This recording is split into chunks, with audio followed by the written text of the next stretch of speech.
안녕하세요. 팔방미인 제이입니다. 오늘은 지난번 영상에 이어서 희생자가 될지도 모르는 상황에서 용기와 확신을 가지고 타인과 접할 수 있는 대화법에 대해서 말씀드리겠습니다. 9.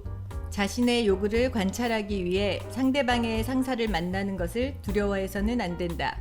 복잡한 법률에 대한 당신의 무지를 이용하여 협박을 하는 세무서 직원, 거들먹거리며 잘난 체하는 여러 공공기관의 직원들, 그들의 상사에게 전화를 한다거나 부당한 사례를 밝히는 편지를 보내는 것은 그들로부터 입게 될지도 모를 희생을 막아주는 효과적인 방법이다.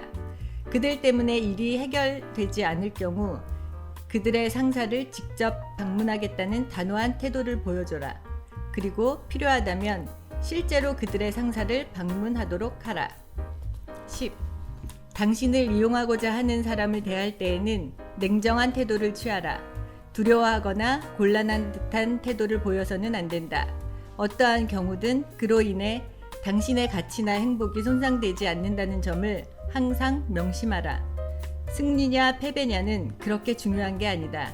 그것은 다만 살아가면서 부닥치는 일종의 게임일 뿐이다. 그 게임에 진다고 해서 당신의 가치가 떨어지는 것은 아니다. 게임에 자신이 없다 할지라도 결코 상대방에게 두려워하는 태도를 보여서는 안 된다. 이것이야말로 상대방이 원하는 것이다. 이로 인해 당신은 뜻밖의 곤란을 겪게 될지도 모른다. 그러나 단호한 자세를 보여주는 사람에게 그런 일은 일어나지 않는다. 그러므로 당신의 감정이 상대방에 의해 좌우되지 않도록 단련시켜라. 그러면 자기 자신을 뜻대로 조종할 수 있게 될 것이다. 11. 면접을 보는 경우 그 일을 해낼 수 있을지 어떨지 알 수 없지만 열심히 해보겠습니다. 또는 잘 알지 못하지만 충분히 배울 수도 있다고 생각합니다. 따위의 말은 결코 하지 마라. 대신 이제까지 많은 경험을 쌓아왔으며 충분히 그 일을 해낼 능력을 갖추고 있다고 자신 있게 대답하라. 아울러 상대방에게도 그렇게 인식시켜라. 만일 상대방이 강한 신념을 지닌 사람에게 열등감을 갖고 있다면 당신의 자신감에 반발하는 경우도 있을 것이다. 그러나 대다수는 그러한 당신을 높이 평가할 것이다.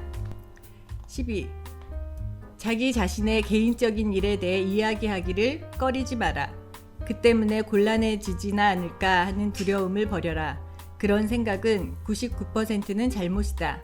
자신을 자유롭게 표현할 수 있고 그런 당신을 비난하는 사람을 무시할 수 있다면 당신은 마음이 좁은 옹졸한 사람보다 몇 배 강한 인간이다. 당신의 참다운 모습은 언제든지 보여주어라. 자신을 굳이 드러내고 싶지 않다면 별 문제이지만 그것 자체를 두려워한다면 곤란하다. 당신이 매우 소심하거나 겁쟁이라면 또는 지나치게 공격적이라면 당신의 마음을 상하게 할 수도 있는 정보를 상대방이 얻는 경우 그들은 어떻게 행동할까? 그러나 당신이 평소 그런 식이었다면 그것은 그리 큰 문제가 되지 못한다. 남들이 당신에 대한 소문을 퍼뜨릴 수도 있다. 그러나 소문을 퍼뜨린다 해도 그것에 좌우될 만큼 세상이 어수룩하지는 않다.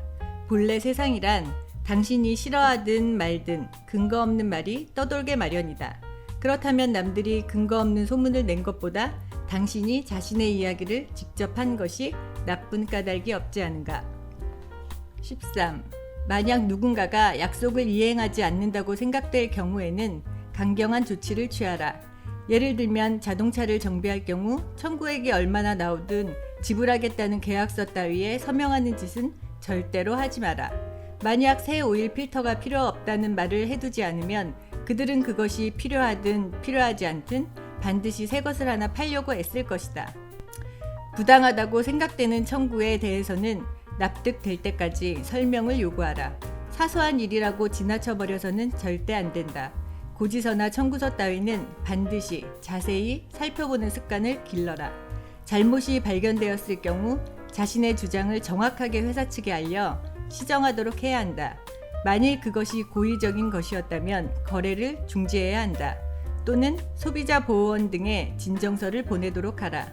당신의 간단한 편지가 사회의 나쁜 관습을 시정하는 데 의외로 큰 도움이 된다. 14. 가구나 자동차 등의 납품에 터무니없이 오랜 시간이 걸린다면 다른 조치를 취하는 것이 좋다. 지금은 바쁘니 좀 기다려 달라거나 다른 어느 상점에서도 이 이상 빨리 납품할 수 없다는 말을 믿고 희생될 필요는 없다. 특히 선불은 피하고 계약 조건이 그대로 지켜지지 않을 경우를 생각해 확실히 보장받을 수 있는 항목을 삽입하라. 그렇다고 일부러 까다롭게 굴 필요는 없다. 다만 자신의 의사를 강력하게 관철하기만 하면 된다. 내가 잘 아는 환자 한 사람이 뉴욕에서 차를 구입하는데 8주 이상 걸린다는 말을 듣고 미시건주에 문의를 하였다. 그런데 그곳에서는 4일이면 차를 구입할 수 있으며 값도 $300 정도 싸다고 했다. 그는 12시간을 투자해 그곳까지 가서 차를 샀다. 그리고 남은 돈으로는 여행을 즐겼다고 한다. 이처럼 희생자가 되기를 거부하고 상대방의 불합리한 요구를 받아들이지 않는다면 당신은 어떠한 상황에서도 승리할 수 있다. 잘 들으셨나요? 일반적으로 사람들은 고분고분하기보다는 오히려 자신의 소신대로 당당하게 말하는 사람들한테 더욱더 호감을 가진다고 합니다. 무례한 사람에게는 절대 쫄지 말고 웃으면서 당당하게 말하는 연습을 해보시면 어떨까요?